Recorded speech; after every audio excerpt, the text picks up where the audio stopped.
I created what I call the AfroFuture worldview. And really what it boils down to is, how do we operate as a group to attack all these things we've talked about in the first 5 lectures, all these problems. So after every lecture, we were always asking about solutions. But it was really important to understand the problems, not at the surface level, not at the immediate level, but at the ultimate level. Because when you've got a problem, let's say you go to the doctors, you got a problem, you have to have a good diagnosis before you can then go and form the solution to fixing the problem. And quite often we don't have a good diagnosis. We're looking at surface level problems, not at the ultimate level. So the solutions to fixing it don't work because the broad general problems, most of us know them and scholars have been writing about them for over 100 years, but they're still around. And it's because we haven't really been dealing with them at the foundational level. So this is what this is designed to do. So Black prosociality, the way forward to deal with our problems, it is going to be a high level of Black cooperation towards achieving these collective goals, which of course is eliminating all these things that are causing our community all these problems. But then that begs, the question, how do you get a high level of cooperation? This really is the problem. But prosociality is the proven way to go about conquering a lot of these problems that we've talked about. But what is prosociality? So we really need to define that, and then we'll show some examples of it historically and in contemporary times.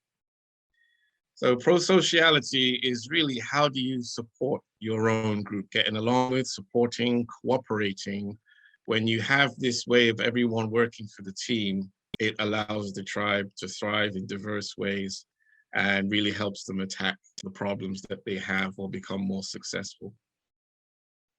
And they do this through building of social institutions. And these institutions also lead to success in competition with other groups. Because remember, we're all subgroups in the same place, in the same nation, domain, so on. And we're all going after the resources that exist in that domain.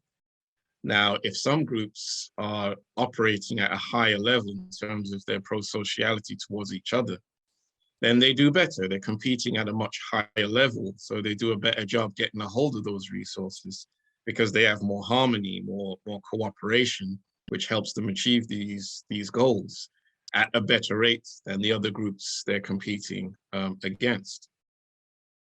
So the question then becomes, how do we design these prosocial institutions? And you can design them. A lot of them can happen naturally through your culture, but there can be all kinds of things that interfere with that process. So sometimes you need to consciously step in and design these institutions. So prosociality is not just within the group, it's also between groups, because you have to be able to cooperate with the other groups if you're dealing with a very large population, because you can't just do it across a very large population. It's going to be groups of groups networked that are all competing for this goal. So one of the core elements of how you're going to create prosociality for your group, you have to have shared identity and a shared purpose. It's critical for a high level of performance. If you don't have these two, then your collective group effort isn't going to go anywhere, because this is what bonds you together. And you also have to be able to have a balance or satisfy individual and group interests at the same time. If you don't have this balance, we always tend to know what the group goals are, the group objective, but how do you keep all the individuals buying in? We all have selfish interests as well as individuals. And if we think we're not getting something out of participating in the group, then this tends to hurt the long-term success of the group, whether it's selfish interests undermining the group, or people no longer wishing to participate, not feeling recognized, not feeling valued, things like that. So you want to have this balance between individual and group interests.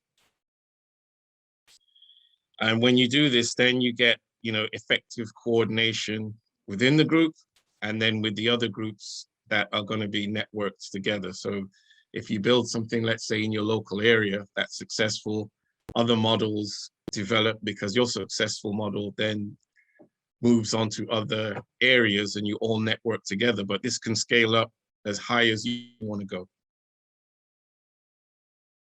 So I did introduce this, I think, a couple lectures back, that these are the three main problems that we have. All the other problems tend to go under this umbrella of what I'm calling the three-body problem. So we all know number three, so I don't really need to say much about that. I know I've been speaking regularly about prestige bias psychology. So if you've come for the prior lectures, you have some idea of what that is.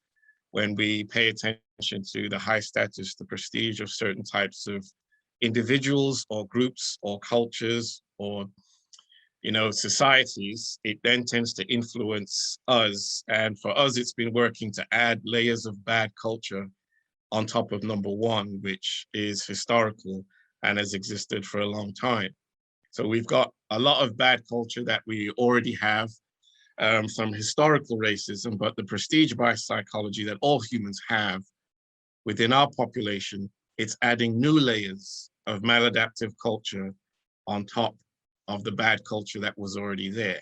So this then causes performance problems, which leaves us too weakened to actually deal with number three the way we want to. Now, the way you solve the three-body problem is you start with number two.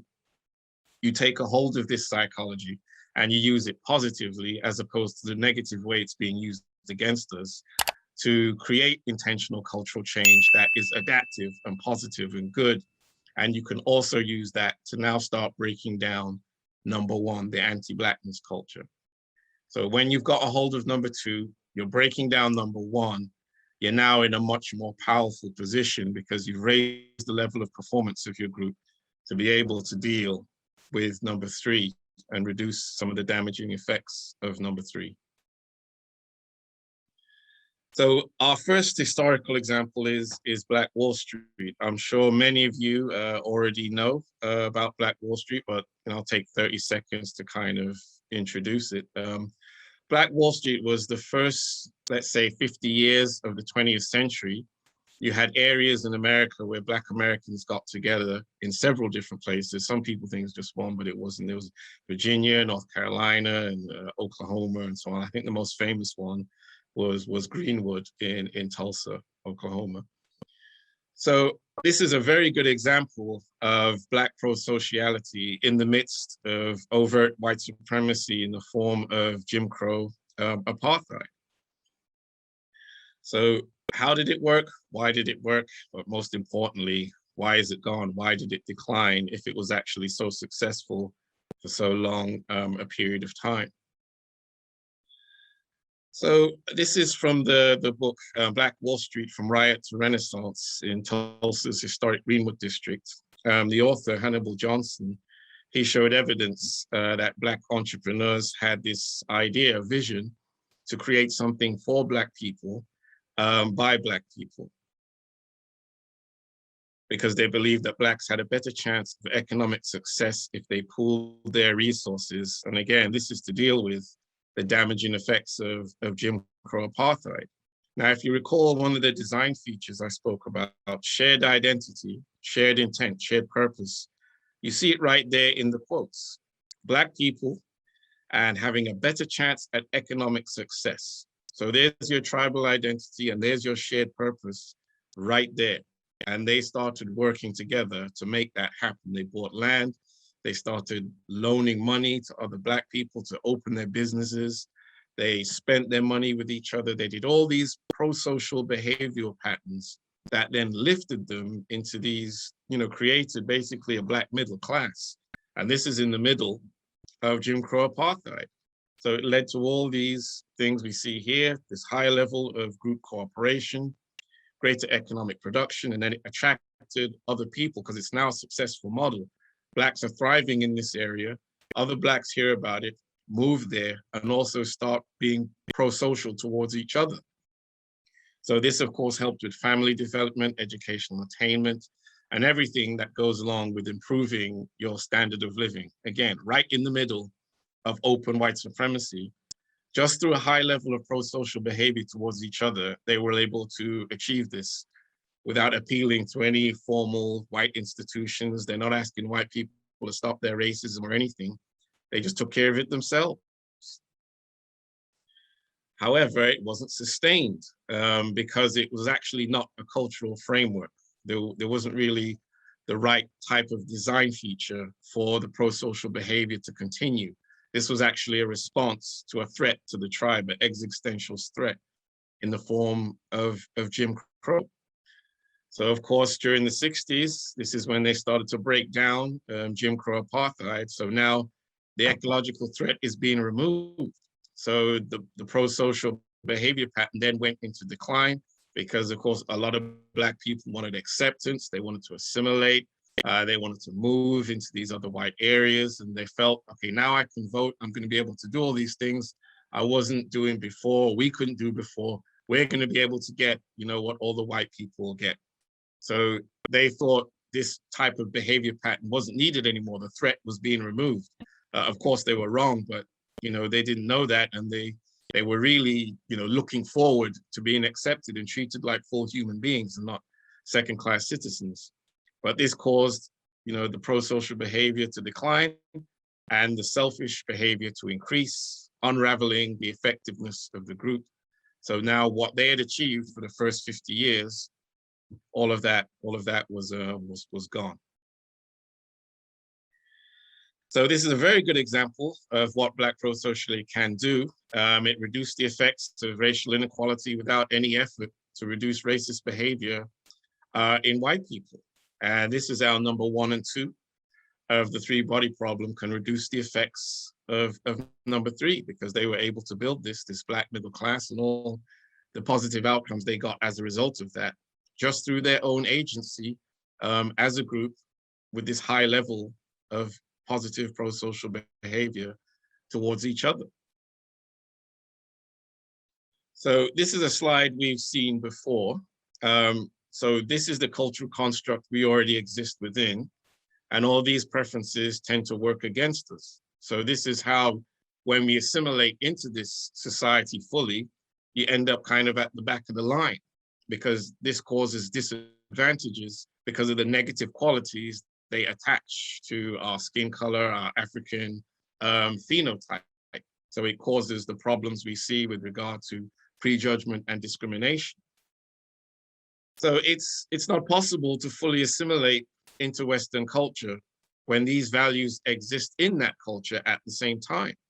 You can't expect to meet with long-term group success when the values and the beliefs and attitudes around race disadvantage you when you are a Black person. So even if you can point to the individual success stories and talk about, well, we're doing better than 20 years ago or something like that, this is relative.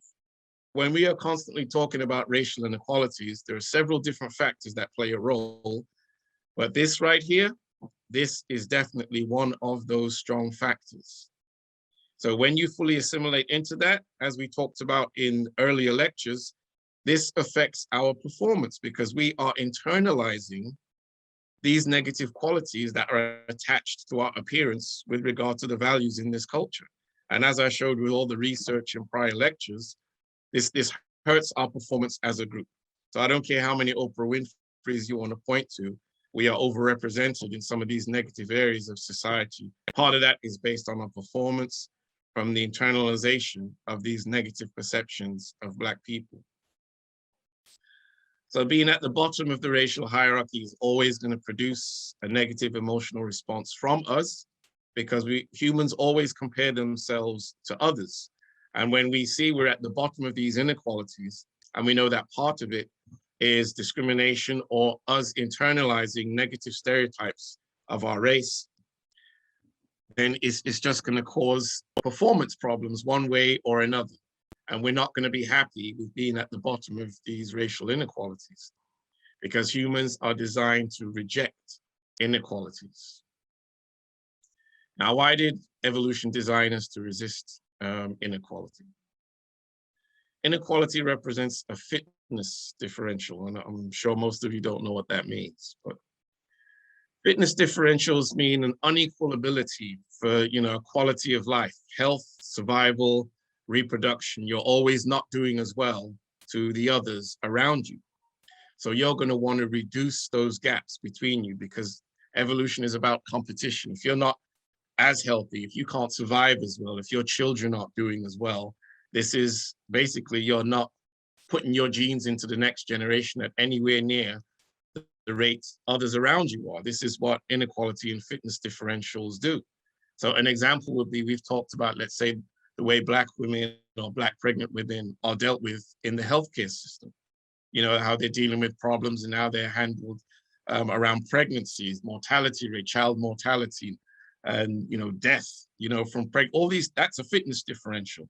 And if we can say that part of it is how these women are treated, the care that is being denied them, that is being given to others, that's a racial inequality we talk about, and that is a fitness differential. Their health, their survival, the health of their children, and so on, is not as good as it is for other groups around them, even though it is supposed to be just as good in terms of how the healthcare institutions treat them. And we are built to struggle to erase differentials like that, especially when they're unjust and not fair. Question time from part one. Thank you so much, Christopher. We're open to a few questions, comments from the group. Would anyone like to share something? As we wait for some of those to come through, there was some chat, and just wanted to point out, it kind of alludes to the earlier slides, Christopher.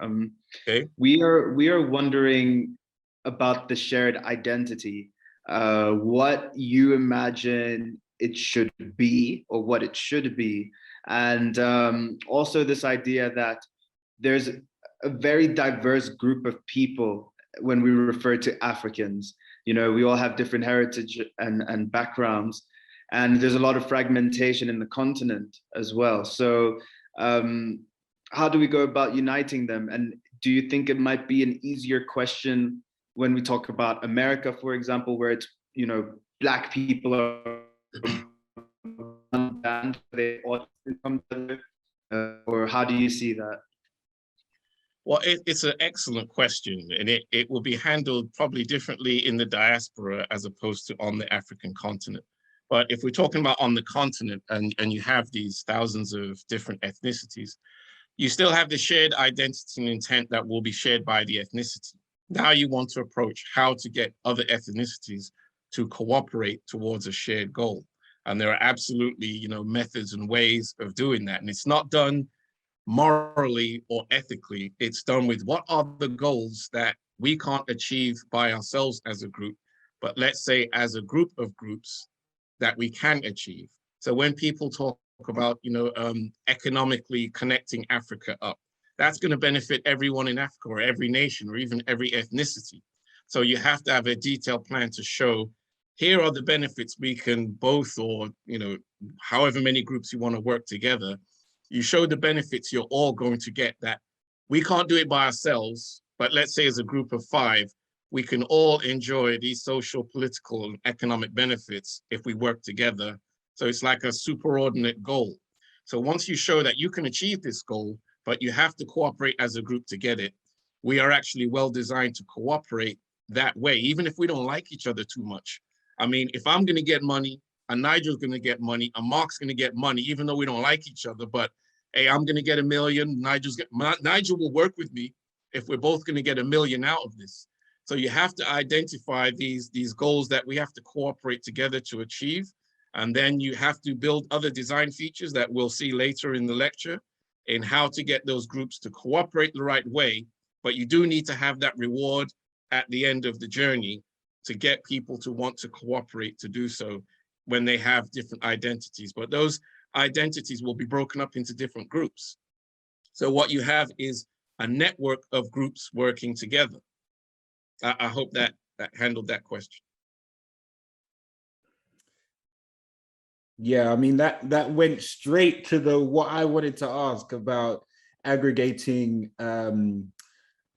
subgroup identities, especially marginal identities, but also as well with how some of our current identities hinder us and denigrate us to the point where actually we can't see the rewards by being part of the aggregate group.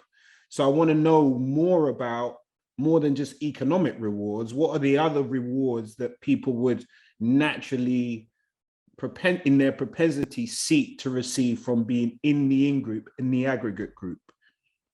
Well, you start off with the in-group, like you said, right? So the in-group, they already have to be a high-performing cooperative group. And now let's say you've got several of these groups, but they have conflicts of interest within each other. You now have to do an analysis and investigation in terms of how to deal with those conflicts of interest and how to turn those around into rewards that you cannot get if you don't cooperate. I used a big example in the book in terms of, okay, America and Japan hated each other. Japan had been hit by atomic bombs. And the Americans and Japanese were saying all kinds of racist things about each other. They didn't want anything to do with each other. But then you had a reward that both of them wanted. You had communist China right next door. America wanted to deal with the communist threat. Japan wanted their industry back, and they both wanted money. So the markets that were developing in Asia, America allowed Japan to rebuild its industry, which it wasn't going to allow them to do before, after World War II. But now, because they wanted Japan's industry to dominate those Asian markets, markets that the United States invested in, this caused Japan and the United States to make billions while at the same time working together to contain communist China, even though the Japanese and Americans hated each other. So you have to find out these things where you can both get this reward. You're both facing something that you can't deal with by yourself, because America couldn't do it by themselves and the Japanese couldn't do it by themselves. So even though they hated each other, they found reason to do it because both of them are going to benefit highly. So you kind of have to really be specific to who these groups are, what problems they're facing, and then finding those problems that they can't fix by themselves. When I look at a lot of African nations, I see a lot of, fractionalization, lots of different ethnicities. I mean, I've heard there's like maybe 200 different ethnic groups in Nigeria. That's right. Right. So a country that actually should be one of the top powerful nations on the planet because of the strength of the population, the size of the country, the natural resources they have. But because of all the competition between those ethnicities in that country, as a nation, they can't actually be what they're supposed to be because they're so busy competing against each other instead of deciding to compete against the rest of the world, the other powerful nations in the world. I mean, I know there's a lot more problems than that. I know the colonial officers, they set Nigeria up to fail, but people are going to do stuff to you. You have to cooperate to then deal with these problems and reach your potential and be what you could be. And this is the big problem. They're not working on those ethnic groups cooperating. They're actually competing quite intensely against each other, which keeps the whole nation weakened. Crabs in the bucket. All right, so we have a question from Freddie, and then we have a question in the chat. So I'm gonna come back with another question after Freddie and our contribution in the chat. All right, thanks, Nigel. I hope you can all hear me. Yeah, I can hear you. Hi, Christopher, thanks for another extremely interesting conversation. And, the idea of the prosociality concept is very, very interesting. But I think you've touched on some of the challenges that it face already by your answer to Nigel's question. And the two things that struck me when you mentioned it was religion and language. And I think that as hard as we might try to kind of come together and fight some of these kind of challenges of religion and language, it's difficult, because as Public Enemy's, one of their famous songs had this phrase, "It takes a nation of millions to keep us back or hold us back," or some words to that effect. That's active effort, right? To keep us divided. And I think that to try to kind of stem that tide, there almost needs to be more structured, procedural tactics to actually address that on a mass scale. because you know, the other thing is that it seems to me that the powers that be are trying to kind of work very hard to, you know, for example, the French had this thing called the Ivolé, yeah, so they'd pick off the most highly educated members of West African French society and then entice them into like the Sorbonne places in, and that takes away the people that might have been most active in actually bringing the pro-social energy into the tribe, as it were. So I think the attack is real. It seems to be constant. So I think it seems to me that the remedy needs to be also real and constant and even stronger for it to work. And I just wonder what you thought about that. Really good. Okay, I want you to hold that question and watch the rest of the lecture. And if it's not answered with what you see ahead, we'll go at it again. Okay, thank you. No, I want to know now. Yeah, that will be in part 3. No, it's a really, really good question, because I wanted to to that tackling content and prestige bias and the cultural niche constructs as well. What do we do with people who proliferate those? You know, how do we treat them? And especially when they're economically powerful, like some of our, you know, African celebrities are, and they're giving us and feeding us such maladaptive culture. You know, what do we do when we're so economically weak against these juggernauts of cultural, I guess, maladaptive cultures, you say? So that's what I wanted to tag on to that. But I want to just tackle 2 more that's in the chat before we move on to part 2. One from Sophia: do we need to separate from groups that include Black people from a political perspective and groups that contain allies? I think she's referring to other people of color. Yeah, I know what she's talking about. She's talking about agents. So people who may not know they're playing for the other team and they're not playing for our team. And yeah, we definitely have to have a plan for them. Now, with regard to allies, I have concerns about that, because when it's shared identity and shared purpose. So are they really a part of our identity and purpose? Because when they come in, they can decide they want to change it up a little bit and want it to also serve the community they're coming from in some type of united front. And I'm okay with a united front if it works the way it's supposed to. Quite often it doesn't. Quite often they unravel the process. So I would say hold on to that question as well. And we'll address that again once we've gone through the rest of what we've seen. And if it hasn't addressed it, then let's see where we can go with that. But I think that's a great question. Certainly we have to deal with the agents, and about the allies. I don't have a problem with allies. Cooperation is fine. I'm not so sure how involved in the process they can be. I think that's a point to debate. Right.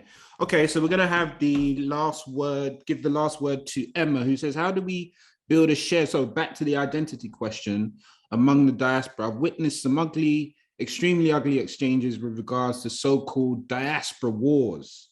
Yeah. I'm seeing them. I've been on an app called Clubhouse, and there's just some ridiculous conflicts going on between Black people, Black men and women, Black Americans, Africans, Caribbean. I mean, it's a mess, man. We got a lot of work to do, Nigel. Yeah, and you know, I was also talking to a professor from New York, and we were talking about how deep sort of the Black American patriotism goes, you know, and how much people keep hold of their national culture and their national significance and their ties to lands like America, who they feel a part of. So, you know, we need to understand how we can wrench these from people in a very pragmatic way, because I mean, listen, these wars will continue if we can't work out how to do that, right? Right. That's the 3-body problem, right? So there's a prestige bias psychology problem. So we've got these models teaching us bad culture, and we've already got the anti-Blackness culture, which is behind a lot of the diaspora wars as well. So there's massive conflicts taking place because of the maladaptive culture that's already exists within us. But this plan, you know, will chip away at it. And once we get where we need to be, you can actually break it down pretty quickly. But we got to follow the framework. Okay, well, let's follow that in part 2. Thank you for everyone for your questions. We'll be doing a short Q&A again after the second section. So please, Chris, continue, and we'll see you back for the... Okay, thank you. And I mean, I say those are really great questions, really good questions. Okay, so part 2, the need for pro-social institutions.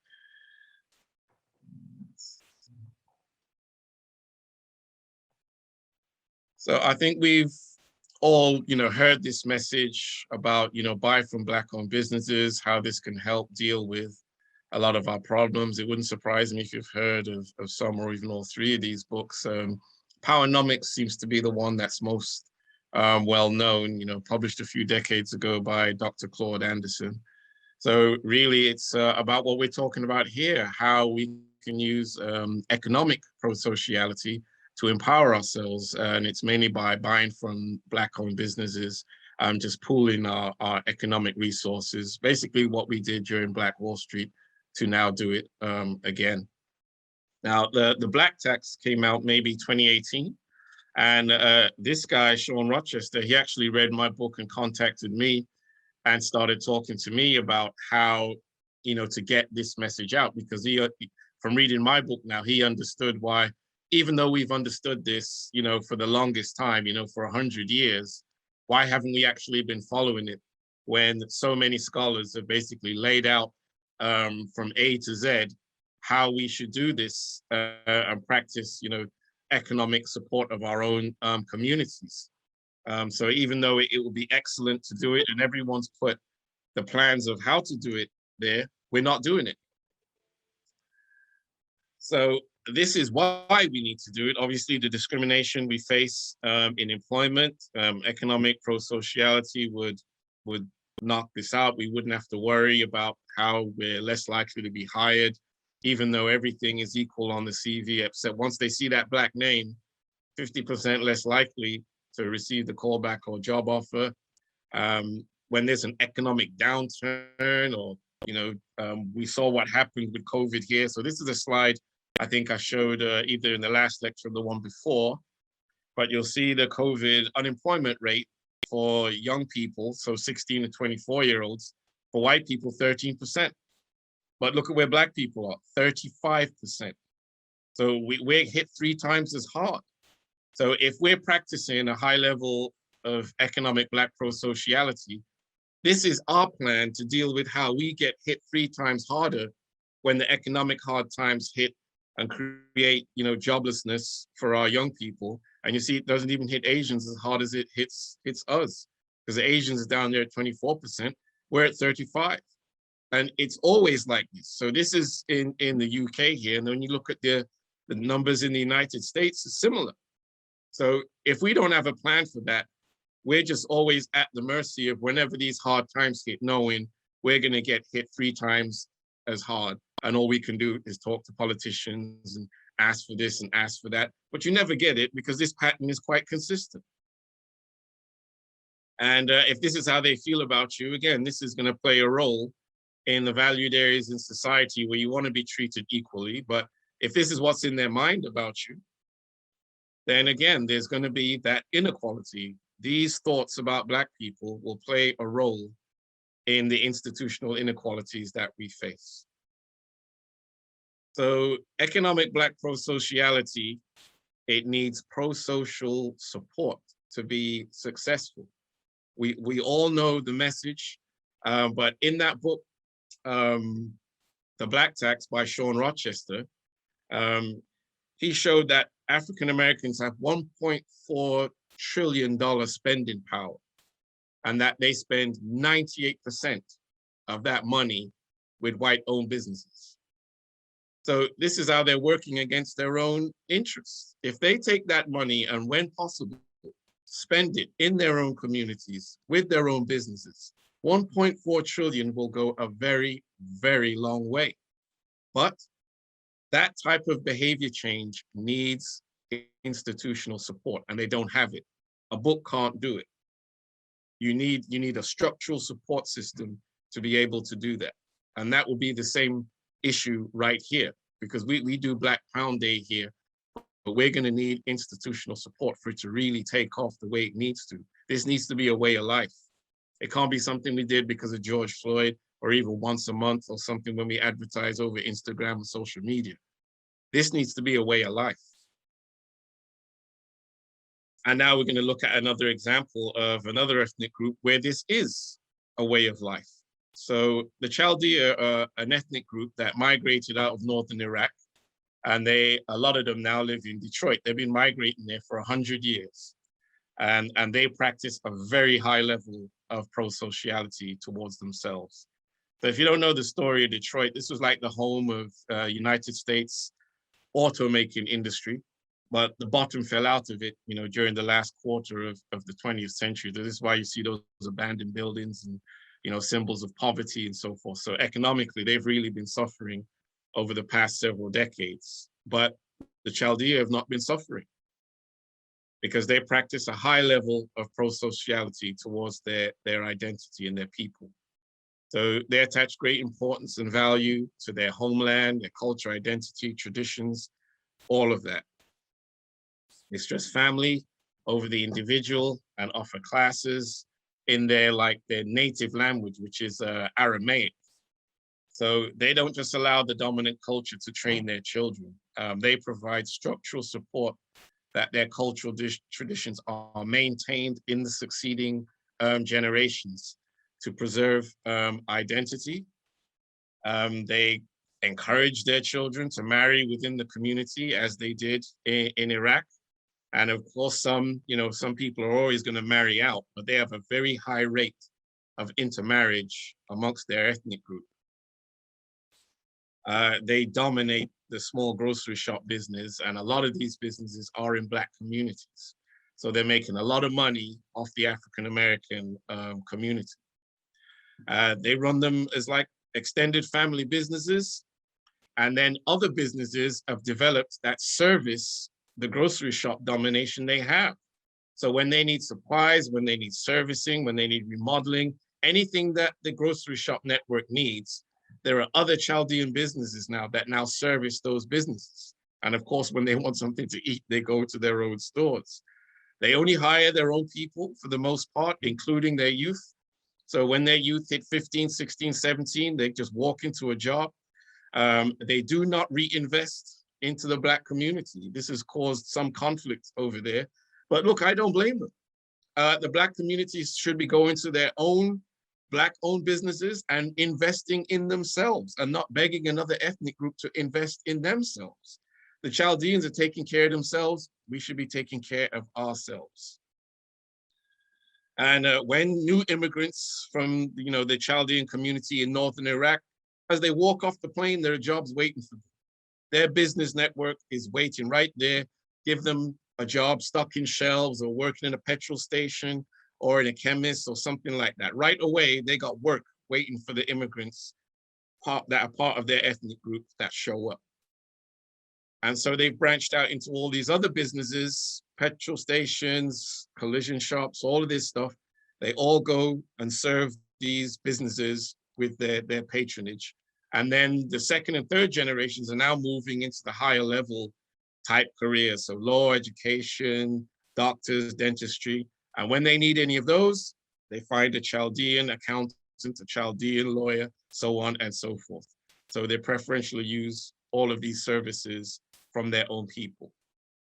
And this is right now. This isn't 50 years ago. They were doing it 50 years, but they've continued to do it. So right now in 2021, this is how they operate. And they meet with criteria number one, shared identity, shared purpose. And they don't leave it up to just families to pass this on. They have community structural support to maintain this high level of prosociality. And this is in the midst of being in the dominant culture, which is white American. They are not segregated. They live around Black people and white people. What connects them is their culture and the behavior pattern they display and broadcast towards each other. So their support for their identity and the outcomes they want for their ethnic group, it's strategic, It's planned, it's conscious and direct. They don't just leave it up to chance or hope. They've built a framework to maintain this high level of prosociality towards each other. So this erases inequality. When everyone else was suffering with all the bad economy in Detroit, the Chaldeans were chilling. Everything was good. They had no problems because they were just supporting each other. This led to success, obviously, in competition with the other local groups. So when the Chaldean were doing fine, African Americans would be suffering, even the Muslim population, because they have a high Muslim population, that they weren't doing too well either. But the Chaldeans were doing good because the level of prosociality they expressed towards each other allowed them to outcompete those other groups for the resources in their area, because they maintained control of the resources they had by sharing it with each other.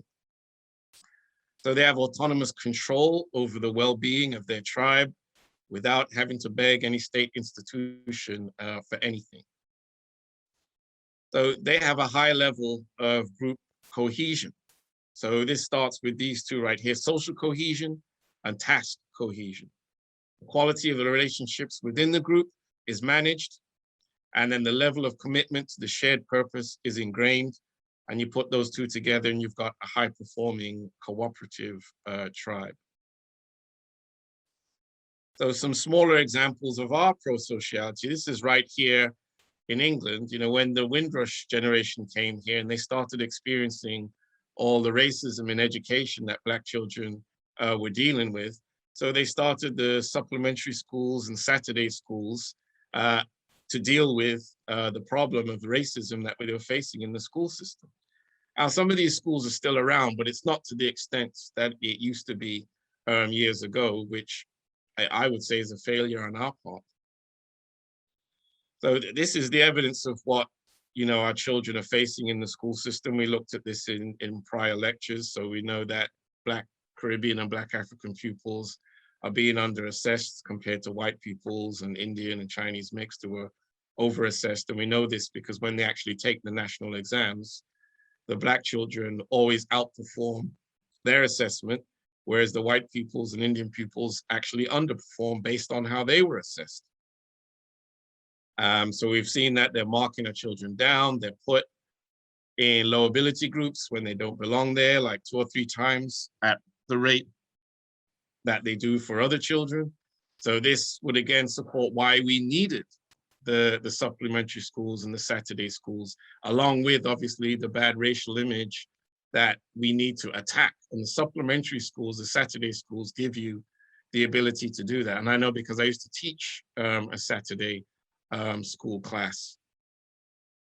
So this kind of education and support for our children, again, this is an example of how you had structural support for the values and behavioral patterns that we wanted, you know, to infuse, you know, into our youth. So this network going into decline, you know, it's not to our advantage. It should be actually completely opposite. We should be pushing this, because in this network, we can teach what we want. There's no, you know, government agency sticking their nose in telling us what we can and can't teach. Certainly not when I was teaching it.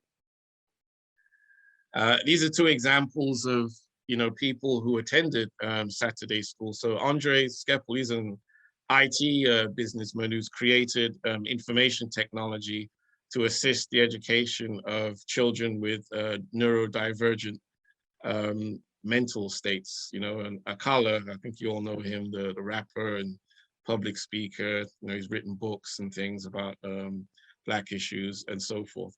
But this is what Andre said about his experience from the supplementary school system. So take a moment to read that. Now, he's making some really important points here, because when the class I taught was, you know, I was telling Nigel earlier, it's like a defense against white supremacy class. So with my psychology background, I could teach the children what stereotypes this society is trying to force into them about themselves. I could teach them to identify it and to shield their psychology from internalizing these negative stereotypes, and teach them to be able to identify it. You have to be able to teach them to be able to protect themselves from that, because as you know from the earlier lectures, this is getting into our children's heads very early because it's embedded in culture. So 2, 3, 4, and 5, it's already there. So if they're not having this attacked in the school system, then we have to have our own supplementary school system where we teach them how to identify what's being done to them. So I've underlined where Andre said, I understood how the game is played. He understood how he was being portrayed as a young Black person, the negative stereotypes that were working against him and what they wanted him to believe about himself that was negative and weakening. But in the supplementary school systems, they had the antidote for that. They taught true knowledge of self and let them know what, that you're a player in this game and how to play the game and how to play the game and win and not be mentally weakened by what they want you to think of yourself as an African person. We can't wait for adulthood. That gives basically the enemy 2 decades of a head start in forcing maladaptive, evil racial perceptions into our young people. And we can't have that. Now, this is from a Ghanaian study in America where they were studying Ghanaian achievements in the United States. And the Ghanaian community does very well in the United States, but they wanted to maintain being able to do well. And they looked at how East Asians were being successful from the research of East Asian researchers on why Koreans and Chinese students were doing well in America. And it's right there. They have structural support for their cultural values and to maintain the behavior pattern that will lead to their success. And they do it through a Saturday school system as well. They have a lot of structural support, actually. When it comes to test taking and all these things, they have a great network of preparing their children to do very well educationally, but at the same time, maintaining their cultural standards that also assist them with understanding their identity and what their ability level is. They have the structural support to do that. And so this study here on Ghanaian immigrant children was saying they need to replicate the same pattern through their churches, their community organizations, and so forth, if they want to maintain Ghanaian achievements in the United States, because African Americans do basically just as well as the East Asian population in the United States. But to continue that success, they understand they need structural support for that to happen, because if not, they'll assimilate, you pick up the ideas of the dominant culture, and that's when the maladaptive culture gets in and starts to weaken your ability to perform at a high level. And we'll revisit that at the end of the lecture as well, because that's really important. So question time. Yes, sir. Thank you for part 2. I have my own questions as always, but I'm going to give the opportunity to our guests first and foremost. Let me just see if anyone wants to chime in. Please raise your virtual hand. And we're going to start with Jamaica. Can we have your question, please? Sure. Hey, hi. I wanted to ask a question simply because you did bring up Detroit, and that's where I was born and raised, and I still live right outside Detroit. So everything you said is true. I grew up, I had an uncle who had a business. He had a gas station, and he told us that, you question why are all these businesses non-Black in a majority Black city? And the thing that always been told to us was that it's because when the changes for immigration laws came about after the civil rights movement, people were given like tax breaks and opportunities to open up their own businesses. And of course, they went into Black neighborhoods. And my uncle said like he had a gas station, and let's say an Arab, we just always say Arab. So I'm glad you did specifically say Chaldean, because that's a specific group of Middle Easterners. And they would get a tax break, 5 years, they said, and they would lower their rates for like, let's say $1, and people will start going, they'll steal business from a Black person. And then once that Black person go out of business, then of course they'll raise their prices up. And I just wonder if you got any information like that. And then another thing you said, that confirmation, again, growing up in Detroit, Nation of Islam started in Detroit, we used to get, they used to be all over on the corner selling their, fruits in their newspapers. And people would say the reason why these immigrants are so successful because they have their Saturday programs, their Saturday school. So that's another thing that I just grew up around all of that. And it's interesting that, you said in your presentation too. Yeah, Thank you for saying that. There are several, examples of groups behaving like that. And, even in the beginning where I showed Black Americans were doing that, they were highly successful throughout the first part of the 20th century. They just needed to stick to it. All this, effort to go live amongst white people, get what white, they didn't need to do all of that. They just need to stay working with each other, and they would have been doing really, really well. But this is part of the mindset in that we're constantly asking to get next to them, to get what they have. And we can get it by working with each other. We really don't have to ask them for these things. Now, we do have it harder because like Jamaica just said, the Chaldean will be treated a little differently compared to how they're going to treat African Americans. Black people are always the number one target, the number one threat. So the way they're going to treat Asians or Middle Easterners and so on, we're not going to get that treatment, which it really emphasizes even more why we've just got to work with each other and become powerful amongst ourselves. And then we can start to deal with these external threats that we are always going to face. So thank you, Jamaica, for that. Yeah, really, really good. Yeah, so I have a question about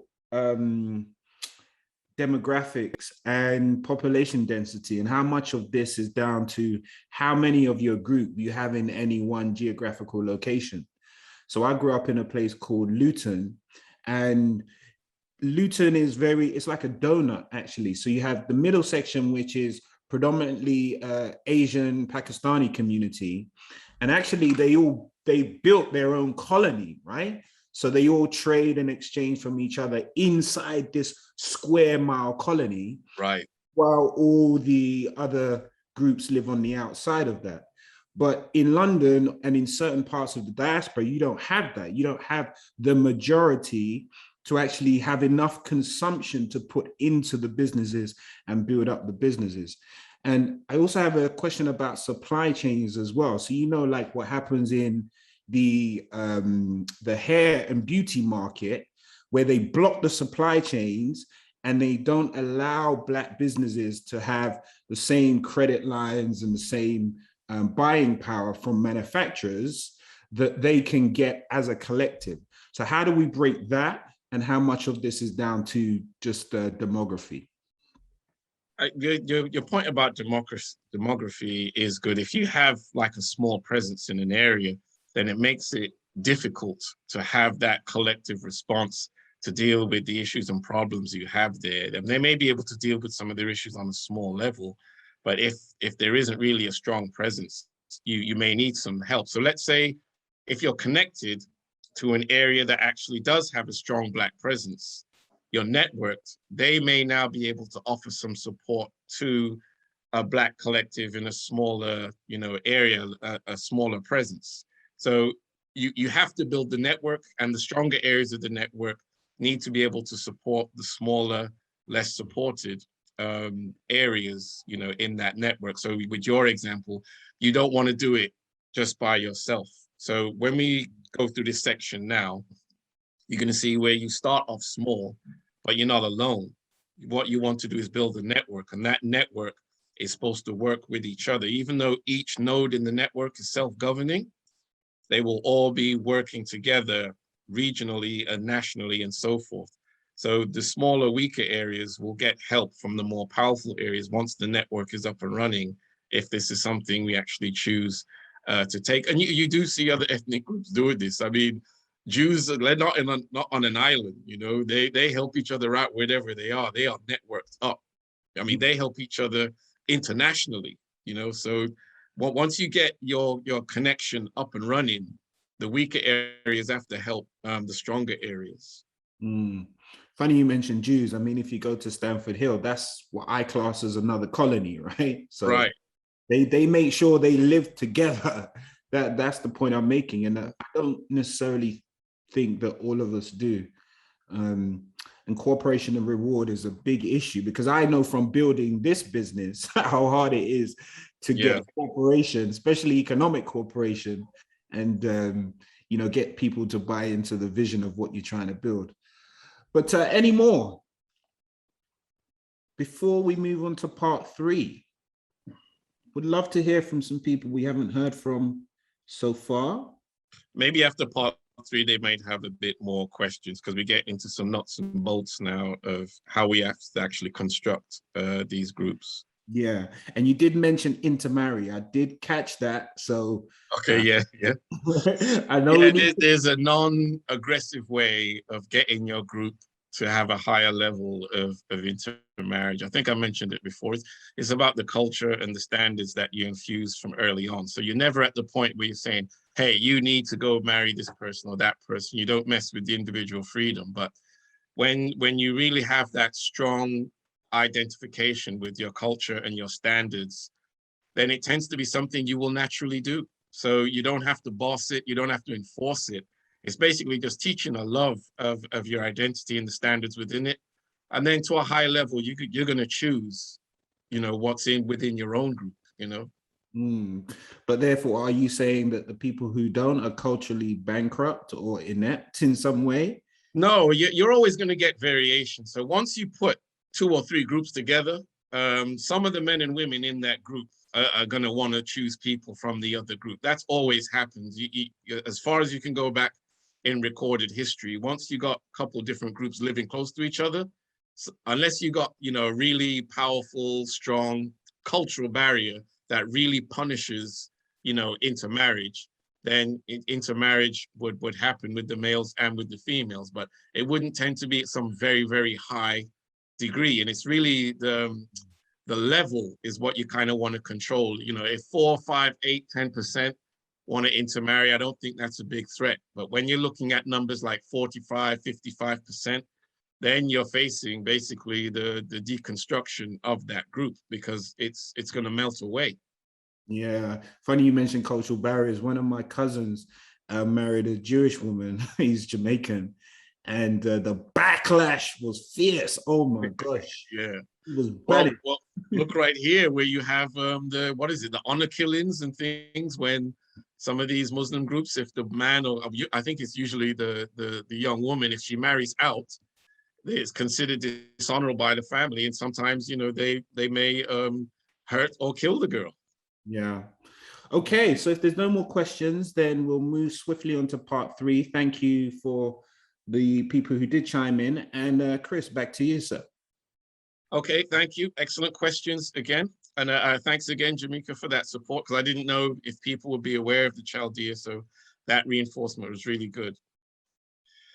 So solutions, it's not a solution if you can't get the solution into the minds and change behavior of a large percentage of your population. So 3, 4, 5, 6%, that's not going to do anything. You have to have a way of getting it into a large chunk to get the ball rolling. However, humans are, historically, it's 50-50 with social engineering, but we don't have a choice. We have to try. Because we're already being negatively socially engineered, and we're actually not doing enough to interfere with that process. So, in the prior lectures, you've all seen all this negative bits of culture that's within us and how we look at ourselves and how it harms us emotionally, psychologically, and so on. That's all bad social engineering. So we have to do something about that consciously and directly, because we're already, working against our own interests because of the social engineering that's been directed at us basically for hundreds of years now. However, social engineering without a scientific understanding of, how we learn culture is like, hiring a cop or an accountant to build a skyscraper. You need an architect, you need someone who knows what they're doing. And if social engineering is about, creating cultural change in a certain direction, you're going to need someone, well, a lot of someone's. This is not a job for one man, one person or anything. You need a group of people who understand culture at this, 21st century level, and how you then go about creating the intentional cultural change that we need. And this has been the big problem, because like I said, we've always had the big ideas of what we need. We haven't understood the delivery system and how to defend it once we've done it. So even if, you can go back to Marcus Garvey, all the great scholars who have said these goals, these admirable goals, and the goals were correct. It's how to get the people to do it and through our cultural learning. But back then they didn't know enough about how, the human brain does all these things. There's enough science now for us to do this if we choose to do it. And as I said, some groups are already doing it naturally, or you now have businesses and corporations and even some governments that are taking this science and using it. And we can't wait to use this. We need to be using this now. And this is also something we talked about that we're not preparing for. So we need to have these plans in place. We need to have a large percentage of our population culturally being prepared to deal with what's coming. So here, look at what African Americans are facing. I showed you earlier what was going on in the United Kingdom with how the job loss hits the Black population differently to the white population. So this is in the next 10 years. So by 2030, look at the numbers we're looking at of the job loss that will take place amongst the African American population, just based on what's going to come out of Silicon Valley, the technological unemployment. It will not hit groups equally. It will hit Black people on both sides of the Atlantic 3 times as hard. And I'm not seeing any plan in place for that. And I'm not saying go and ask anyone about it. I'm saying you look at every other Black person around, and you need to be working with all those other Black people to prepare for this time. Because as I said in the last lecture, the consequences of this, it's going to be very destructive for families. It's going to cause a lot more violence amongst our young men, because if they can't make the money legit, if they can't gain status legit, they're going to tear each other up for it. That's just human behavior. It's got nothing to do with being Black. It has everything to do with the environment that's going to be created by the level of inequality and deprivation that's coming. If it's hitting us 2-3 times harder, then it's going to be 2-3 times more intense, all the bad dysfunctional outcomes that are going to be produced. We absolutely have to have a plan for this. And this is absolutely coming. There's no way it's not coming. We all see what's coming out of Silicon Valley now. So we have to have something that deals with this. So I'm going to take a look at a very bad example of social engineering that basically has been in the news. So, but you have corporate leaders, politicians, you got famous economists. I mean, I'm seeing a lot of Black people always talking about Thomas Sowell and their plans, and we should be following them. And a lot of these guys don't understand human nature, or they bring their assumptions about human nature woven into their solutions. And because those assumptions are wrong, they screw it up for anyone who wants to follow those plans, as we just seen over the past 2 weeks. So when the West went and conquered Afghanistan, they brought in their new political and economic institutions, but those institutions and organizations, they have to fit the people. They have to fit their norms. They have to fit their kin relationships and, their cultural psychology. And when all these Westerners came in, they didn't do any of that. They brought in democracy and expected it to, work the way it does in the West, with no understanding of the cultural history, not paying attention to the informal institutions, the Afghan psychology, none of that. And as we've seen, democracy has failed spectacularly in Afghanistan, which any evolutionary behavior science researcher could have predicted. Because they would, first of all, this is a territory of clans and tribes. They would not vote or use democracy the way someone else. Now, I'm not saying anything's wrong with the Afghan people, far from it. There's nothing wrong with democracy. There's nothing wrong with the Afghan people. It's just like buying extra large clothes for someone who needs a small, or vice versa. So there's nothing wrong with being small. There's nothing wrong with being extra large, but your clothes have to be bought for you. And what they did here is basically buy extra large clothes for a small person. They didn't take any, account of these things we need to know about a population before you decide their institutions. And obviously it's going to cause all this bad suffering. And we can't afford these kinds of failures or allow, the planning that went so horribly wrong here to hurt these people so much. At these failures is the assumption that humans perceive the world similarly, want the same things, pursue things based on our beliefs, facts about the world, and that we process information and experience the same way. All these assumptions are wrong. Culture produces psychological variation. So people know people around the world behave differently. And people say, yeah, they behave that way because of their culture, but they're missing the step in the middle. Culture creates your psychology because behavior comes from your psychology. So if you're behaving differently on the other side of the world, it means your psychology is different, and your psychology is different because your culture plays a significant role in the behavior of the group. Just like every individual is unique, even within a family, brothers and sisters are different because they have a unique psychology. Groups have a unique psychology because groups have differences, massive differences in culture. This then goes on to create a psychology for that group, which means they will respond to the same stimulus very differently from a group with a different culture, who would have a different psychology. So they're going to have different behaviors. None of this went into the social engineering we saw in Afghanistan. Now, this is the opposite. I talked a few weeks ago about Imihigo in Rwanda and how well it's working. Now, Imihigo is when you make a declaration of a goal or objective that you're going to achieve in the future. And if you don't achieve it, you're perceived as being an incapable, incompetent person. Basically, you lose a lot of respect. Now, Imihigo works because it meets a lot of the design features that an evolutionary scientist will look at and say, aha, this is why it works. So in opposition to what happened in Afghanistan, Imihigo comes from the Rwandan people, traditionally from hundreds of years ago. But the way they're using it now, they've taken something, an informal cultural tradition, an informal institution, and they've made it now formal. It is a part of how they are governing their country.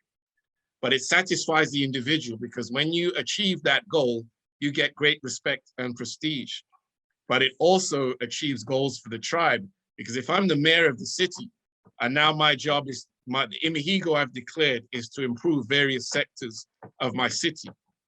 If I achieve it, my whole city benefits. And I benefit as an individual because I'm going to be presented in front of the country as someone who achieved Imihigo. So I get the personal individual respect, my city benefits. And if you've got all the mayors in the country now declaring Imihigo, you're having every city in the country improve. So why does this work? Because it is theirs. It is a part of their African psychology, is a part of their culture, their informal institutions, that's now become a pro-social formal institution in Rwanda. So now this supports the success, cohesiveness, and the longevity of the practice, as opposed to the complete opposite of what we saw in Afghanistan. This is good social engineering. This is social engineering done right, when you use science the correct way. Although I don't think they used evolutionary science, I think they just decided we want to go more with our indigenous institutions. But evolutionary scientists know this is exactly the way you are supposed to go. You take the traditional, you modernize it, you bring it into the modern world. You want those institutions to operate effectively and efficiently. It needs to come from who you are as a people, not from the other side of the planet. So us being adaptive cultural learners, so even as children, as I showed earlier in different lectures, we are careful and selective when we learn, what we learn, and from who we learn. This now tells us how to go about designing the mechanisms for intentional cultural change to win. So if I know some of the ways, the effortless and powerful ways that humans learn culture, now I know where to put the cultural information I want so many of my people to learn and then engage and use to perform at a higher level. So now we're going to get into the framework of the AfroFuture worldview and take a look at the model that anyone can do. So what is the delivery system for intentional cultural change? So we talked earlier about model bias and content bias, and I'll describe it in a bit more detail in a moment. So we learn from certain kinds of individuals, you know, the prestigious, high status, the successful people, and we also pay attention to certain types of cultural content, and social groupings is one of them, but also reputation, success, things like that. This has to be a part of the design feature of the pro-social institutions we want to build, because this is what human beings will learn very easily, very quickly, and they will keep it. So how fast did we learn this? This all happened in less than 10 years. And people weren't sitting down reading Black Lives Matter books or anything like that. It just happened through model and content bias. And now this culture has already spread across continents, changed behavior, and been highly influential. And this all happened in less than 10 years. It happened exactly through model bias and content bias. So here, first you had a model that was created, so a successful behavior pattern. So we had the murders of Michael Brown, Trayvon Martin, and so on, and you had the marches, and it got attention. It started to gain a lot of attention. More people gravitated towards it, and now they're seeing it's getting all this attention. So the success it got as a model then drew specific high status individuals who also got involved. So big shots in the Black community like Beyonce, Jay-Z, and so on and so forth, they all became involved. So the two models worked together to now transport this culture all over the place. And even here, you see John Boyega and prestigious Black people getting involved. And this fits right in with an evolutionary approach of how you want to spread intentional cultural change, because we have the tendency to imitate prestigious and successful people. Now, if those people are behaving in a pro-social manner and you are copying them, you are now increasing the level of prosociality in your community. Now, the reason this is powerful is because this is how human beings have learned culture for hundreds of thousands of years. We haven't learned it by books and all these other things. Yes, you can learn things from books, but not this fast, not at this level, not this powerfully. We powerfully learn culture from people. The brain is built to learn it that way. So you kind of have to figure out how to get it in people, and then the copying and imitating and so forth starts, and this raises the level of prosociality. But the successful model must come first, because the big shot people, they don't buy into something that's low level. So once it's shown that it's going to become something, then they're ready, to jump on board. So once you got your successful model, then the prestigious models also buy in and start supporting it, and they blow it up even more. So there is a science of intentional cultural change, and this is where the evolutionary behavior science comes in. This is the architect we need in how to construct these groups that are going to be collaborative and cooperative to achieve the goals that we need to attack these problems we've talked about over the past 2 months. Now, we're going to talk about the design features, and basically I'm going to show you why Black Lives Matter is now struggling, because they didn't have these design features for a high-performing group that's going to be sustainable. There's so much they didn't plan for or understand. Now, this is all built on our evolutionary history. We evolved in small, highly cooperative groups. So this is how we operate best. So we want to continue working with this innate, behavior pattern we have as human beings. You just build so many and they connect to each other, but you just start off with a small, highly cooperative group that becomes successful.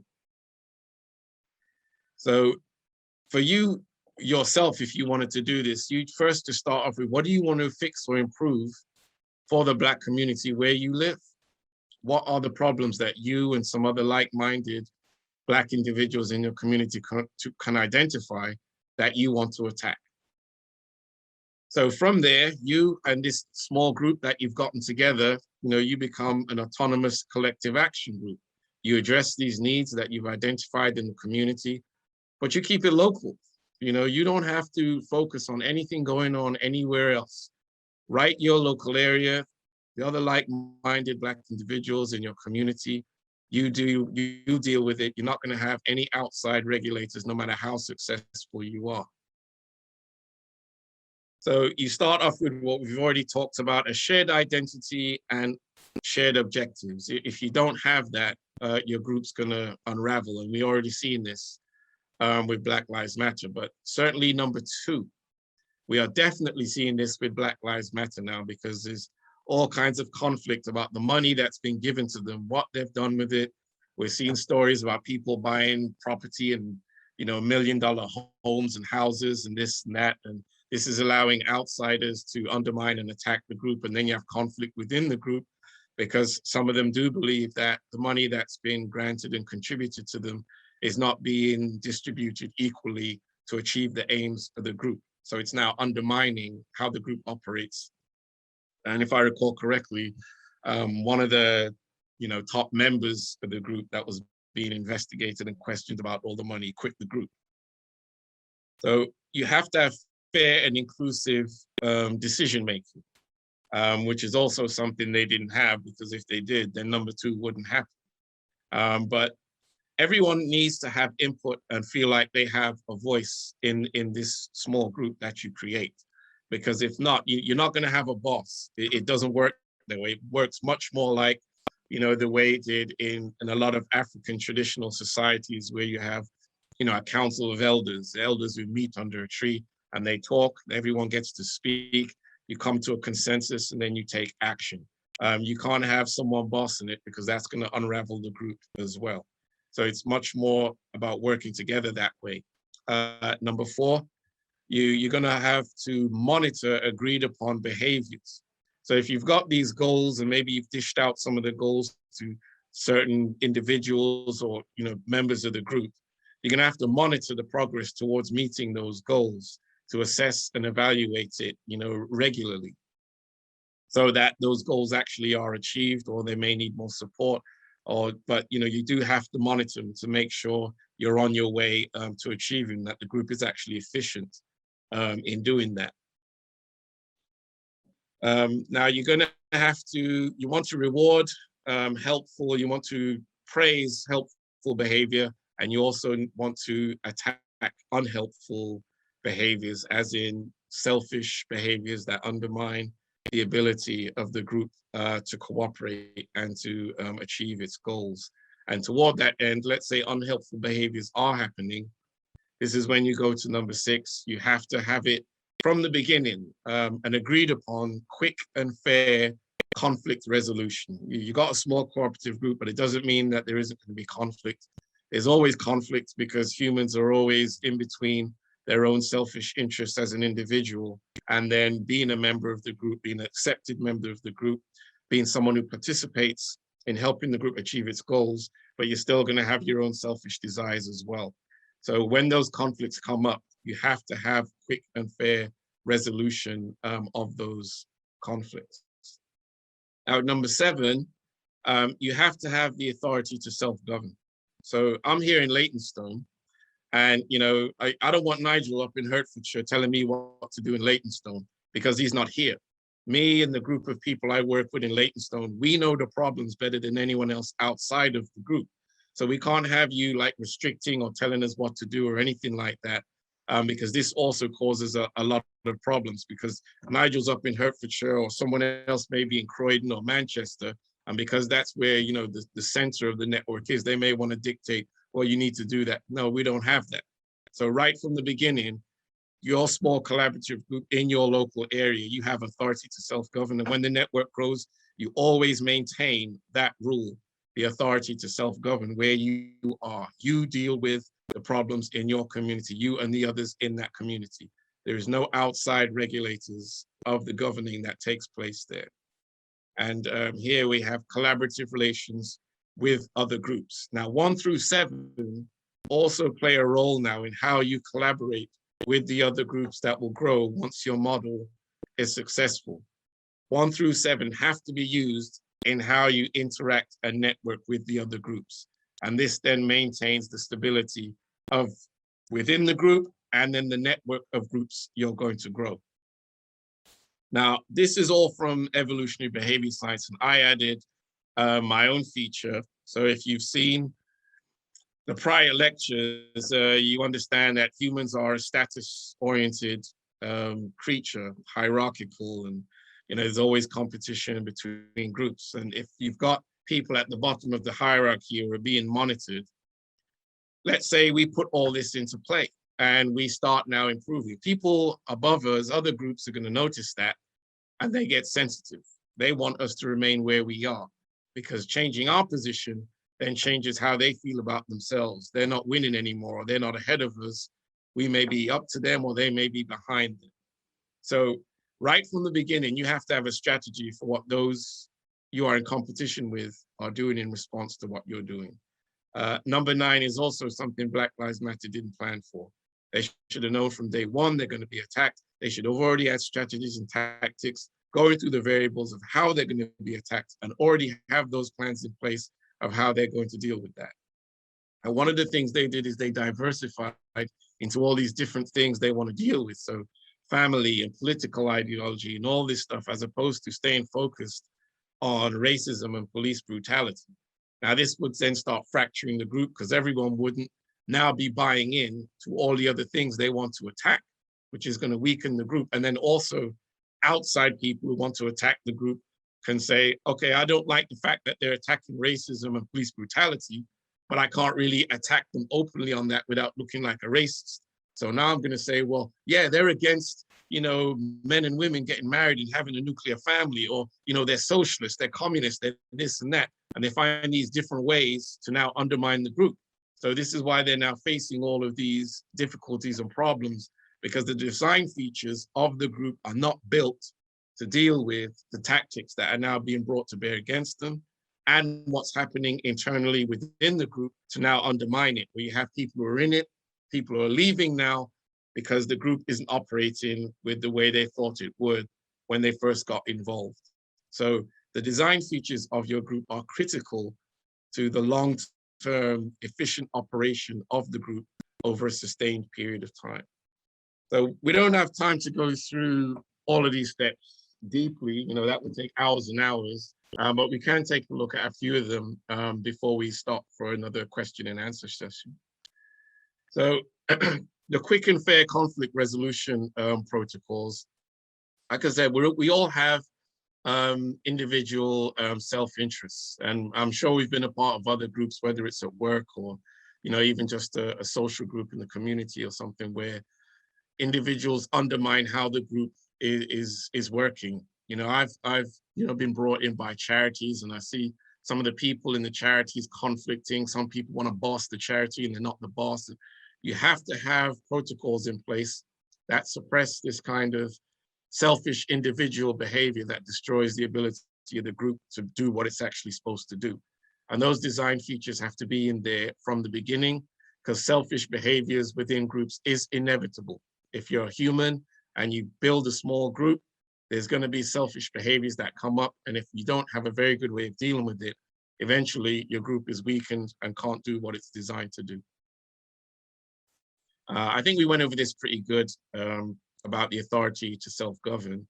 You don't want outside authorities or groups placing restrictions that don't work for your local area or the local issues you face.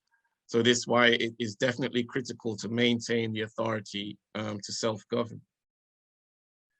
However, once your successful model has spread, you will have a polycentric form of government. So you still have your autonomy for your local area to respond to all the needs you think the Black community has, the issues it needs to address locally. But then you also have the ability to organize at, let's say, the Newham level, the level of London, or from London to Birmingham to Manchester, and even in other countries. This model can scale up to that level if it found, the success, for the to basically start it off. So I know Nigel asked something about that. So I'm hoping that if you see, let's say, number 2, once you've got your network up and running, you can now help other parts of the region, because you do have the polycentric form of government. So let's say that small group that didn't have that presence said, we're in Luton, but we need help from the guys down in London. So the guys down in London aren't going to tell us what to do, because we have to maintain authority to self-govern right here in Luton. But you can provide resources, you can provide information, you can provide support, things that we, events or, festivals or anything that they may be doing up there to support the Black community up there. You can maybe rely on the network now to broadcast that, and you guys come up there and support them in any way, shape, or form that you can, because of number 2, because you have the ability to organize at the regional, national, or even higher level. And this is about the status orientation again. So in human societies, survival, reproductive success, all these things have been determined by relative rank. So this is why we know social animals, and we humans are one of the ultra social animals on planet Earth, one of the most ultra social, certainly amongst mammals. We're always paying attention to where we rank, where we compare to others, and then we want to do something about it if we don't rank where we want to. So this is why the status sensitivity issue is always going to be with us. And a theory within evolution we call optimality theory. It's not just what you do. So let's say 1 through 8 are working spectacularly. We've really got it going on now. We're educating our youth. We're dealing with family development. We're dealing with some of the young male violence in our communities. We're buying from Black owned. We're doing all these things, but what are your competitors now doing in response to what you've done? Do you have a plan for that? You don't wait for that to present itself. You have to have a plan that is absolutely going to happen. If the Black community makes a move, expect moves to be made against you. So your success will fail if you have not built countermeasures into your group design for what's supposed to happen. In fact, this happened recently. I was working with the head teachers here in Newham who were creating this new curriculum after what happened with George Floyd. They wanted to address racism in schools. So they had this program called Education for Change. And at the first meeting, they called me in to design a curriculum around unconscious racial bias.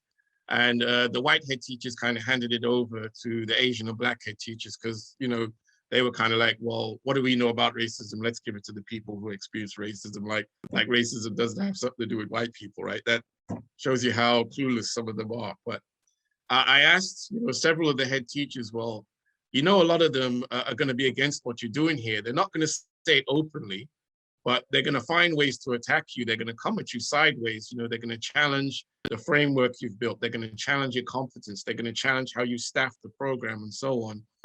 And I was like, yeah, maybe, you know, they didn't really pay me too much attention. 3 weeks later, those same white head teachers were getting together saying, oh, you haven't prepared for COVID. Don't send your staff to them, you know, because they were asking for them to support what they're doing, the other head teachers in Newham to get into this program now that they built it. And at that point, when we met again, those Asian and Black head teachers were now asking me, how did you know they were going to do that? And I said, I told you they were going to do that. When you are changing your status, when you're attacking something that may be taking advantage from another group, expect them to come back at you. So number 9 always happens. And if you're a Black group that's trying to improve your status, number 9 will always happen. So you have to have a plan in place right from jump to deal with that. So once you've built your successful model in your local area, you just have to work hard to make it successful. Then those in other local areas will see your successful model working, and they will then want to copy your model. This becomes networked groups of groups with a shared identity and purpose. And once you're meeting with that success now as a network, it will just keep going. And like I said, more successful people, models and things will get involved. And then it starts to, you know, snowball. So it will then become an infectious pro-social institution that, you know, is at the community level, but scales up and just grows and grows. So anyone, you know, can start such a group. You just need a few like-minded people within your own community to get started. But you do have to follow the design features if you want your group to be strong, stable, enduring, and have a great chance at success. Help today. Of course, these are the things we want for it to advance. You know, values and behaviors around race, education, economics, family development, ultimately building up the cultural competitiveness of the team. Question time. Ladies and gentlemen, do we have any questions? Thank you so much for that part, Christopher. While we wait for some hands to go up or anything in the chat to come through, I did see some comments on the Black Lives Matter movement in the chat. they were never a pro-Black group, in my opinion, people say. And a question came up on what you would pin their movement as. Christopher, what would you title the Black Lives Matter movement? Well, I always thought it was misguided. I know it started in the beginning with, around the police brutality and the murders of unarmed Black men, whether it was by, the police in Ferguson, or what happened to Trayvon Martin in Florida. And then you had people gathering and protesting against that. And then we had this small group that got this, this mantra, this chant going, and then it caught fire that way, with people saying it in Florida and New York and Ferguson and Chicago. And as we had more and more unarmed, Black people being killed and racist things happened, and then it started to grow from there. Now, whatever they were, what people want to think what they were, listening to the different things people are saying, one way or another, they got a whole lot of people in the street talking about racism, trying to attack racism. But then it branched out into a whole bunch of different things and became something, like I said, it was misguided from the beginning, because we need to be internal. We need to be focusing on our own ability, not, I just call it yelling at white people and their institutions to change and stop and so forth. And they just haven't understood they're yelling at a competitor, and a competitor is never going to slow down and allow you to be equal to him, or, enjoy what he enjoys. That's what competition is about. So, but at the end of the day, they were a group, and you had other groups using that name and logo cropping up in cities and in different countries and so on and so forth. And it did create emotional, white racial resentment against them. So this is what I talked about with number 9, that status sensitivity causing this reaction and the different attacks. And obviously there were a lot of attacks from within our community as well against it, saying, oh, they're communist and they're being paid by George Soros and, all these other kinds of things. But in terms of looking at it scientifically, it is something that started off very small and became something that was intercontinental. And it has certainly changed cultural perceptions and attitudes. So on that token, yes, you could use it as an example in both ways, poor design features, but something that did use model and content bias to spread far, very fast. Thank you for that. I have, yeah, go ahead, Nigel. Yeah, I have a few questions. I might just limit them to 2 or 3, but yeah, number 1, in terms of how your group formation, how you plan your group formation and having democratic governance processes, I think you believe, where no one's a boss, right? I think you said that. So I'm going to introduce an economic term, bounded rationality here, where if the vision and the activities in the group start with 1, 2, or 3 people, how then do you progress that group if you can't reasonably share the vision and share the workload with others who might not have the same commitment or idea, but perhaps they have the same zeal and passion? So just introducing the idea of bounded rationality. The other thing as well I wanted to just probe you on is cultural and psychological variation and what that means in an African context. So can we discuss what those variations are, what those features are? And I'm thinking particularly of whether or not there's an African ontology or an axiology. And the other thing is that I wanted to know if this framework works with nations as well. So could this translate to some of the smaller nation states in Africa, particularly the ones that are unviable, and could they benefit from this type of psychological learning? Yeah, so I'll take the last question first, because that's easiest. This model, it scales up to a global level. So it could be how you want to run your local football team in your neighborhood, to all the way up to national governments and how national governments interact with each other. Let's say up to the scale of, let's say, the African Union. If they wanted to be more successful, then they would have to, they could use this model for how those governments are to work together. This is in evolutionary theory, we call it multi-level selection theory. So you have selection at multiple levels. So you start with the individual and a few individuals working together, they become a group. Then you have small cooperative groups working together and you have a network. Now that's in the city. Now you can have cities connecting to each other. Now you're at the national level. You can now have governments that operate this way in how their departments operate. If you want your department to be more efficient, people are already using this model in hospitals, in corporations, in sports teams. And so this model is already operating. There's been a lot of work done on the prosocial process, certainly within evolutionary behavior science, and people are using it. People are using it in schools and so on and so forth.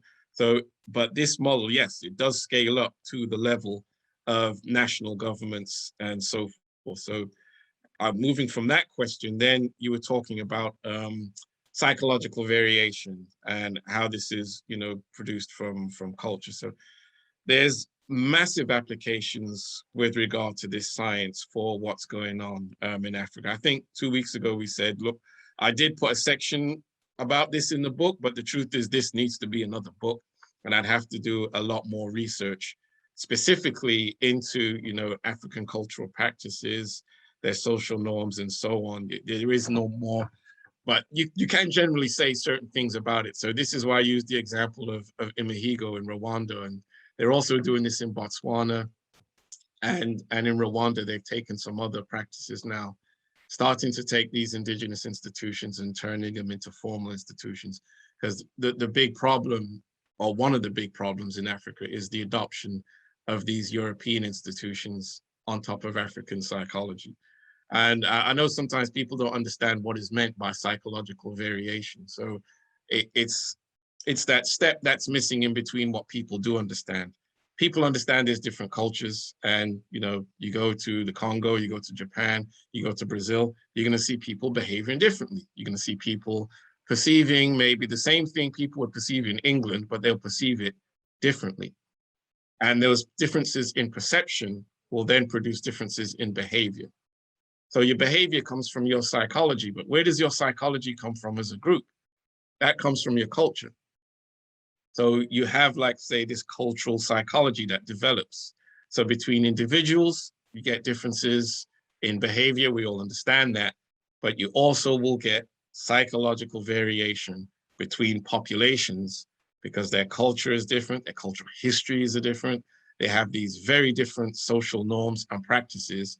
So perhaps if I give you an example, I think I used this one before, but not to display psychological variation. So in America, I think I talked about the difference in homicide rates amongst white males in the North and white males in the South, and that they traced this down to the honor culture that still existed in the South amongst those of Scotch-Irish background. Now, the way this was tested, you had basically someone bump into men in a hallway in a university, the same university, but some of the white males were from the South and some were from the North. The Northerners kind of blew it off, didn't get really aggressive, didn't have any physiological change, but the Southerners got aggressive. Their testosterone levels spiked because they tested both groups for their testosterone level after the encounter. And the Southern men responded much more aggressively in terms of their behavior. So now you're looking at the same stimulus, but a different psychological response between white males from the South and the North. And this was based on the cultural differences between those groups. So the culture created the difference in psychological response, but it was by group. It wasn't a difference by individual. So you could now look at a behavioral pattern amongst white males in the South and white males in the North that was different based on group, not on their individuality. So now you're talking about psychological difference or variation between groups based on cultural background. And you can go all over the planet and see this type of pattern. So bringing this back to the African question that you asked. So this is why African psychology is different from European or Asian and so on, because they are culturally very different. Thousands of years of a different culture leads to a different psychology, different behavior patterns. So if I take it back to the extra large and small thing. So I'm not saying anyone's psychology is bad, and I'm not saying anyone's institutions are bad. I am saying your psychology needs to match your institutions. And the best chance for those institutions being a match for you are when they actually come out of your own identity, your own history. And you need, so social norms, a lot of social norms are practiced automatically and unconsciously. So if Africans are practicing their natural social norms just as anyone else around the world does, but you've got this European institution now, the social interactions in that institution aren't going to operate the way they should, because the social norms can conflict with the way the institution is constructed. So I got a European constructed institution with African social norms, and it can't deal with some of the things the institution needs to deal with. So if I've got corruption going on, which happens a lot, you tend to have more corruption when these foreign institutions don't match the social norms. So if I bring it back to the Imihigo example in Rwanda, the social norms will now match the pro-social institution, because everyone in Rwanda knows, look, if you don't achieve your goal, everyone knows you're an incapable, incompetent person. You know, we all understand that as a culture, and that cultural feeling is much stronger than something you've brought, you know, from Denmark or somewhere and slapped it on top and then asked people with a very different psychology to operate that institution the same way it operates in Denmark.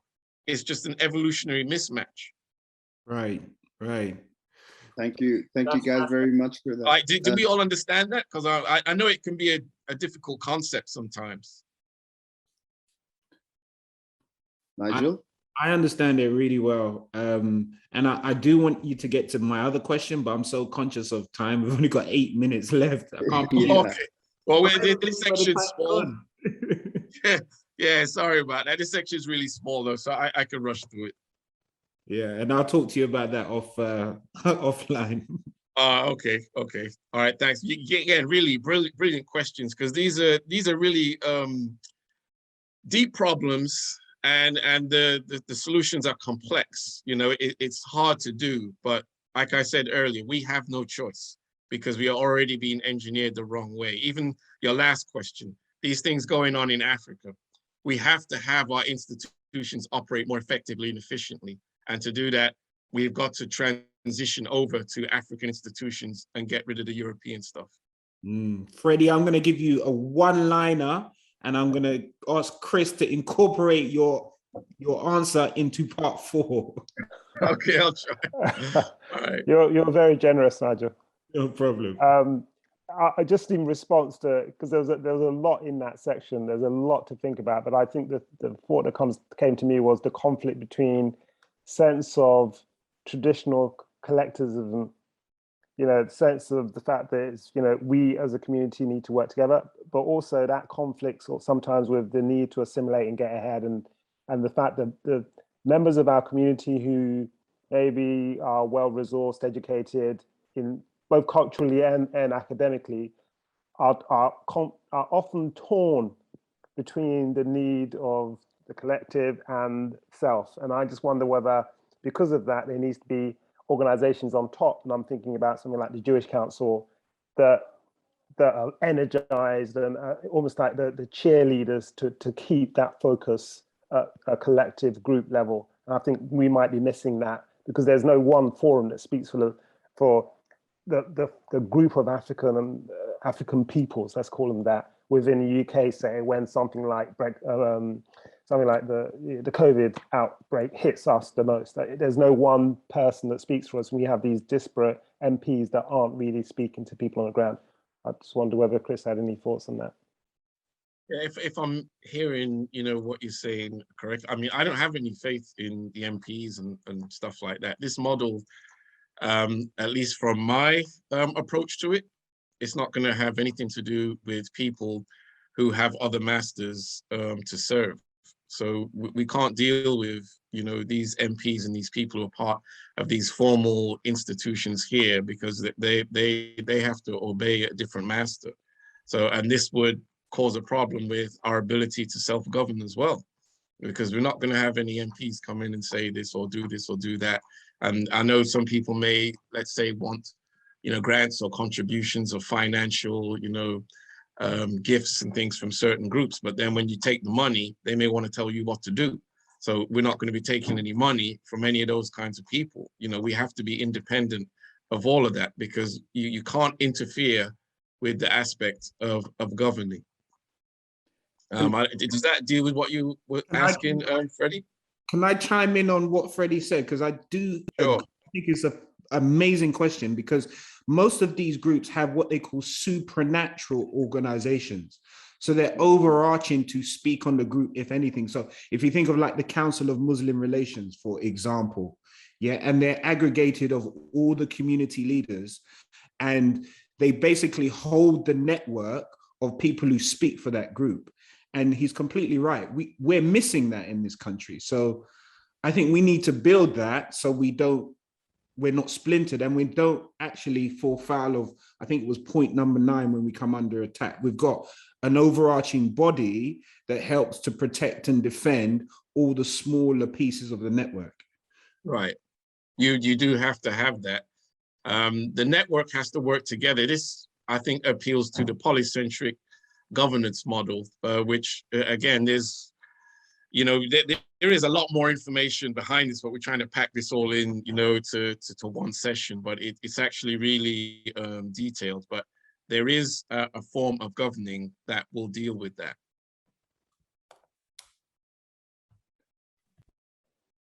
Yeah, I'm sorry, I was just going to say quickly, Nigel, I think you nailed it there in terms of the summary. Thank you. No problem. Okay, really fast, right? Part 4. So I want to show the imperative, the cultural imperative, why we have to do this. A lot of research has shown how Black culture can and does raise educational achievement. So here, if we start with America, historically Black universities in America, it's contributed to them achieving better academic and economic outcomes. And this is because of our relationship to the Black educators and the group pride instilled. When you look at where a large percentage of African-American educated professionals actually come from the HCBUs. And this is part of it. Why? Because Black people, even at the university level, Black pupils have been found to focus more, learn better from, and have higher educational attainment if they have Black teachers. And I don't know if I mentioned it in a prior lecture, when segregation ended, 40,000 Black educators and administrators were removed from the educational system so white people could keep their jobs. So right up to that point, Blacks were being educated by college-educated Black adults. And then the lion's share of that was removed as a consequence of segregation, obviously causing all kinds of harm to the educational attainment of African-American children. Now, this relates to Caribbean and African immigrants. It says, when you maintain your culture, when you maintain the culture you came with as an immigrant down through the generations, they found that they succeed economically through the generations if they resist. Basically what they're talking about is Westernization. They used Americanization, but it's the same thing, which obviously makes sense because your culture is going to advance you more than what we know now happens when you assimilate into cultures that have very bad ideas about who you are as Black people, as a race. And when we look at the immigrants now, we see that they're a small percentage of the African-American population, but we see them doing very well. This was from 20 years. I would have expected this stat to be reversed now because Nigeria is such a huge population compared to Jamaica. But they found that only Jamaica sent more Blacks to America's top colleges than Nigeria did. But the point here is that how well are you retaining the culture that is affirming for you? If you're allowing yourself to assimilate and losing the affirming culture from your identity where you come from, you're now looking at not doing as well, failing and not performing as well as a group. Again, we've seen this here, that the more strongly the immigrants identify with their ethnic origins, the better they perform. So 1,800 students at 28 selective colleges, first, second generation immigrants did not suffer the stereotype threat effects American Black students did. And the stereotype threat effect is, it's basically built on, have you internalized the negative perception of your race? And when primed with it, it then causes you not to do as well. So when you have your cultural ethnic identity outside of that, so when you've got whatever it is from where you came from, even down the generations, you're shielded against that. You're less likely from these internalized negative racial stereotypes of self. So what does this evidence mean? It means that a positive Black racial identity, it happens by conscious action and design from families, communities, and Black prosocial institutions. They are the ones that provide and maintain this culture that is strong and helpful, as opposed to assimilating into all the negative, maladaptive cultural standards that exist in the West. So the status quo, when we don't actively do that, is a restriction of our ability and our potential. So the point I wanted to make, again, with the Chaldeans, that because sometimes when I say, oh, are you talking about segregation? No, I'm not. You can be wherever you are. You can live around any other race, whatever you want to do. You can coexist around them. You just don't have to assimilate to that level. You know, our motivations, our cultural standards, norms, objectives, we have to build the construct to push and maintain that, because that is how we succeed as a group. And obviously we need to be very much informed about this. We need to scientifically be able to defend it, because this is where we get to the Black agents. They listen to other people, outside groups, and start saying, all we need to do is do what, you know, white people are doing, and we'll be treated just like them, and so on and so forth. And then they will, you know, undermine our efforts. So we need to, not emotionally or angrily, but you need to scientifically be able to deconstruct their argument, sometimes to the point of embarrassing them. And if you can do it publicly in front of a crowd, that's great. You know, sometimes that's what I prepare myself to do, because sometimes that does happen if I'm speaking publicly, or, you know, on some of these social media things where you get these right-wing conservative Black people who want to come and tell you, and they think they know what they're talking about. But you really want to be able to scientifically destroy these people, because there are others in the audience who may need to see you destroy them. So, hey, Christopher, sorry to interrupt you. I know there's just a few slides left, but we'd like you to finish your idea. So is it okay by you and by everyone if we go until 10 past? Is that fine? Sure, I don't mind. Okay, cool. I think we'll do that. So just be comfortable, and then we'll try to discuss it as well with some extra minutes. Right.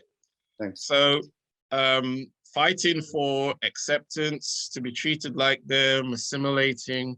This is, you know, this, look at the model, what I just said happened with African Americans, with fighting to end segregation, and then you get 40,000 Black educators lose their job as a consequence of ending segregation. You know, that was not a win. There was millions of Black children that suffered because of the loss of those Black educators. So instead of fighting for acceptance, I mean, we need to be fighting to produce more pro-social cultural competitiveness. Fighting for acceptance, that's just hurt us in so many other ways, because it takes our eye off the ball. Instead of improving Black well-being, we're just constantly fighting to be accepted and thinking, well, Black well-being is about being accepted by our competitors. That's just not going to happen. And certainly, if you remember last, you know, the prior lecture on how the demography is changing, the white population is in decline. So they're getting more fearful. They're going to get more racist in different ways. So this is absolutely the wrong time to be looking for the acceptance we think you're going to get. It's not going to happen. And that same thing about acceptance is part of what killed Black Wall Street. Because if we didn't give a damn about going to live with them and doing all these other things, we would have just continued with the high level of pro-social behavior towards each other. And nowadays, when you talk about, you know, what Sean Rochester talked about in his book, The Black Tax, 1.4 trillion. Imagine Black Wall Street's now operating with that kind of spending power. That's more spending power than a whole bunch of other countries around the world. So you'd really be talking about a whole lot of social, political, economic power in many, many different ways. And if then they started networking with other Black populations, other places on the planet, you'll see that we really were looking in the wrong direction there. So we do have to pay attention to this. The mechanism has been switched on. Demographically, they got problems. They got other problems they're facing. They're also going to face technological unemployment. And of course, that means they're going to turn to others and say, we have to maintain ways of being above them. So we have to have some kind of plan. It doesn't have to be my plan, but we better have some plan, or else we're looking at a whole lot of pain. So one of their ways they try to deal with us is recruiting those Black agents, giving them a platform, and then they start to unravel, our ability to cooperate, which then harms the pro-social project that we absolutely have to have. So this is why when these agents come up, we got to expose them, we got to destroy them, we got to go at them as hard as we can, because they really do hurt our cooperative effort. So once we know the game, we can stop playing checkers and start playing chess and apply all this data and information and science in how we build our effort. We can't just do it with belief and emotion and desire. There actually has to be a lot of strategy and all those kinds of things behind it, because this is where we are now in the 21st century. So this is my framework, this is my plan. Consciously, intelligently, locally, and strategically, we can do this, can start off small and see where it goes. So thank you, ladies and gentlemen, for listening to my worldview. That's incredible. Thank you so much, Christopher. And I'm sure the entire audience will let you know of their thanks as well. Let's see. Yes, the chats are coming in. Thank yous. Please do type in thank yous. Thank yous. Thank you so much, Christopher. Now, I don't think we will have much time. So in fact, we won't be taking questions. But if you would like to get in touch with Christopher or continue the chat in your own time, please do look out for his contact. Please do look out for his book. Once again, I will, well, I have actually recently posted. Yeah, I have an Instagram page as well. So I think if they just Google the name of the book, my Instagram page comes up. So it's Chris G _ at Xenogenesis. Excellent. Please do look that up and try to connect with him. Actually, well. Nigel has it. Maybe he could put it in the chat. Nigel, if you're able to. Yeah, I'll do that right now. Excellent. Now, while he relaxes and gets his drink of juice in, I do have some announcements. And Nigel is interested in having him back for part 2 as well, by the way. So please think about that, Christopher. We'd love to have you. Who's up for that? Guys in the chat, if you would like a part 2, drop a yes in there, please. Yes, that would be great. Oh, it looks like the tribe has spoken, Christopher. Yes, yes, yes, yes, yes. So please, we got thumbs up as well, so thank you.